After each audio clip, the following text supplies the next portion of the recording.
उत्तर प्रदेश सरकार द्वारा निर्धारित रोडमैप के अनुरूप जमीनी स्तर पर सामाजिक आर्थिक विकास के साथ स्वरोजगार और कौशल विकास के अवसर पैदा करने में मुख्य ताकत रखने वाला डायरेक्ट सेलिंग उद्योग अपना योगदान देने के लिए पूरी तरह तैयार है। Indian direct selling association (IDSA) ने बुधवार को यहां आयोजित एक समारोह में खुलासा किया कि राज्य को 2027 तक $1 ट्रिलियन की अर्थव्यवस्था बनाने में अहम योगदान होगा। एसोसिएशन ने कहा कि उद्योग व्यक्तियों, स्थानीय कारीगरों और छोटे व्यवसायों को उपभोक्ताओं से सीधे जुड़ने के लिए एक मंच भी प्रदान करता है, खासकर देश के ग्रामीण इलाकों में।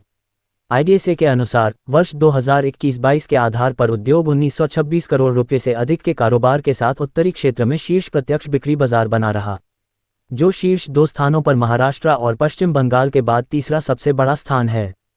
क्रमशः उद्योग ने 17.1 लाख से अधिक सूक्ष्म उद्यमियों को स्वरोजगार प्रदान किया, जिनमें से राज्य में 7.52 लाख महिलाएं थीं और चालू वित्त वर्ष में 8.2% से अधिक CAGR के साथ 2,300 करोड़ रुपये का कारोबार करने की ओर अग्रसर है।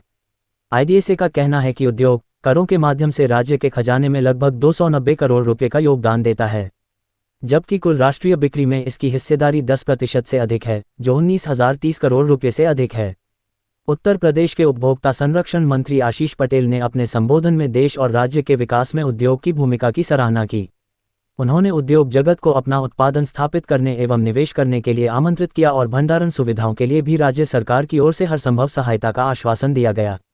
उन्होंने IDSA को यह भी आश्वासन दिया कि राज्य सरकार उपभोक्ता संरक्षण प्रत्यक्ष बिक्री नियम 2021 में परिकल्पित निगरानी समिति के गठन की प्रक्रिया में तेजी लाएगी। IDSA के अध्यक्ष विवेक कटोच ने कहा, उत्तर प्रदेश प्रमुख राज्यों में से एक बना हुआ है।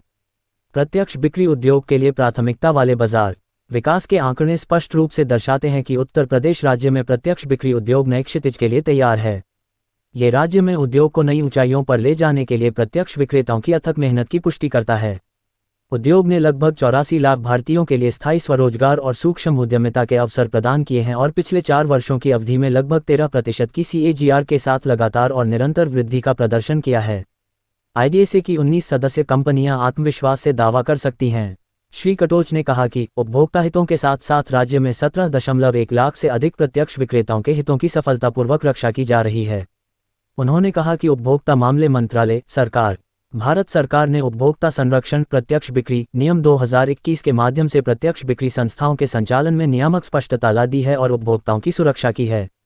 अब तक 8 राज्यों ने नियमों के प्रावधानों के अनुपालन में अपने अपने राज्य में निगरानी समितियां गठित की हैं। उत्तर प्रदेश समेत अन्य राज्य भी इसका अनुसरण कर रहे हैं। इस अवसर पर डायरेक्ट सेलिंग उद्योग सहित विभिन्न क्षेत्रों में उत्कृष्ट प्रदर्शन करने वाली लगभग 20 महिला उद्यमियों को भी सम्मानित किया गया।